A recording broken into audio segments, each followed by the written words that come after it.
বাংলাদেশের স্বাধীনতা প্রশ্নে যখন আসে, কিছুদিন আগে গণমাধ্যম নীতিমালা হয়েছে।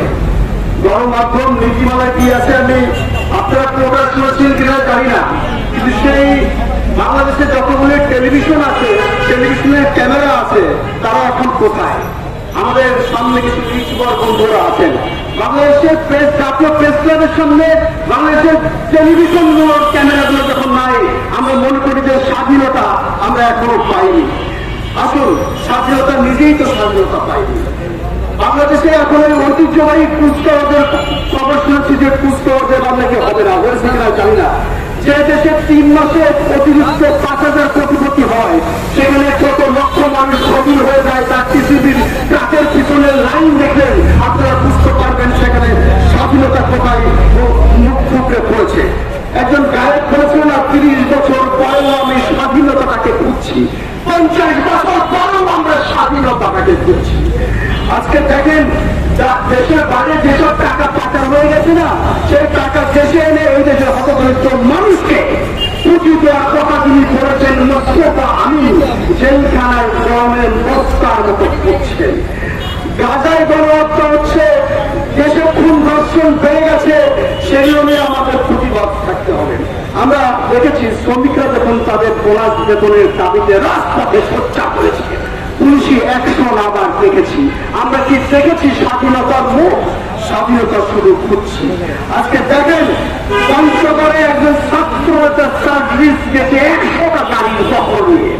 আপনি বাংলাদেশের রাজনৈতিক দলগুলোর অনেকেই বলে ব্যাঙের ছাতার মতো হয়েছে। বাংলাদেশের স্বাধীনতার কথা, বাংলাদেশের গণতন্ত্রের কথা বলার অধিকার আমাদের আছে, কিন্তু আপনারা দেখেন পশ্চিমা বৈজ্ঞানিকরা যেখানে হ্যালির ধূমকেতু খুঁজে পান, ব্ল্যাক হোল খুঁজে পান, সেখানে আমাদের বঙ্গভবন থেকে আমাদের কিছু রাজনৈতিক দলের ঠিকানা খুঁজে পান না। তাদের এত চিঠি দিয়েছেন, আসুন আপনারা। আমার অনেকের চিঠিপত্র পাননি। এই বঙ্গভবনের সরকারের কোন কোন রাজনৈতিক দলের নাম আছে সেগুলো খুঁজে বের করতে হবে। তার আগ পর্যন্ত আমরা স্বাধীনতা পেয়েছি তা তো বলতে পারবো না, বক্তব্য শেষ করতে হবে গ্রিন পার্টির পক্ষ থেকে। আজকে মির্জা আব্বাস বলেছে যে তোমরা যদি 24-এর স্বাধীনতার কথা বলো তাহলে 71-এর স্বাধীনতা খাটো হয়ে যাবে। নাইট বলেছে 24 এবং 71-এর মধ্যে কোনো পার্থক্য নেই, কিন্তু পার্থক্য কিন্তু করা হয়েছে। মহাজনের খান মন্ত্রী আমাকে বলেছিল আপনি প্রেস ক্লাবের মধ্যে 32টা দাঁত কাদের ভাঙতে চেয়েছিলেন। আমি বলেছিলাম যারা দুর্নীতি করে তাদের 32টা দাঁত আগে ভাঙো, 32 ভাঙো না 36 ভাঙো, যারা পড়ে। আজকে যে সমস্ত প্রেসক্রিপশন দিয়ে সরকারকে দেওয়া হচ্ছে, যে প্রেসক্রিপশন অনুযায়ী যে জন্মের আলোচনা করতে রাজনৈতিক দলগুলো যাচ্ছেন, আপনাদের চোখে তো স্বামী পড়ে গেছে। আপনারা আরো অনেক অনেক রাজনৈতিক দল চোখেই দেখেন না। আপনারা দাওয়াতেন যাবেন, কৃষক যেগুলো তার পণ্যের ন্যায্য মজুরি পায় না, সেই কৃষকের পণ্যের ন্যায্য মজুরি দিতে হবে, যে সিন্ডিকেট ব্যবস্থা ভেঙেছে।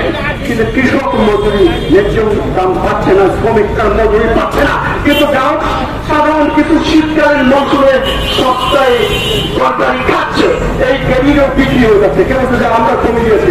আমার কাছে খবর আছে লবণ চাষিরা চট্টগ্রামের লবণের উৎপাদন 75 টাকা খাচ্ছে, যেটা তারা কানুন করা দিয়ে লবণ আমদানি করছে।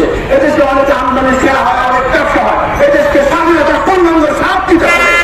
আপনাদের এদেশের কৃষক, শ্রমিক, জনতা, আবার মেহনতি মানুষকে স্বাধীনতা দিতে হবে। আজকে রিক্সাওয়ালাকে আটকানোর জন্য আপনি ট্রাপার নিয়ে গিয়েছেন, রাস্তার মধ্যে ট্রাপার, রিক্সা আটকায় হবে। আরে বাপরে বাপ, আপনি ট্রাফিক নিয়ন্ত্রণ করেন, আপনি প্রাইভেট কার নিয়ন্ত্রণ করেন। এই রিক্সাওয়ালাদের আটকায় কোনো লাভ হবে না। রিক্সাওয়ালা একটা টাইট করে রিক্সা নিয়ে চলে যাবে। বাংলাদেশের মানুষের স্বাধীনতা সাথ দিতে হবে। প্রকৃত অর্থে এদেশে অর্থনৈতিক স্বাধীনতা আনতে হবে। তাই বক্তব্য বেশি লম্বা করবো না, বক্তব্য স্বাধীন করা হবে। এই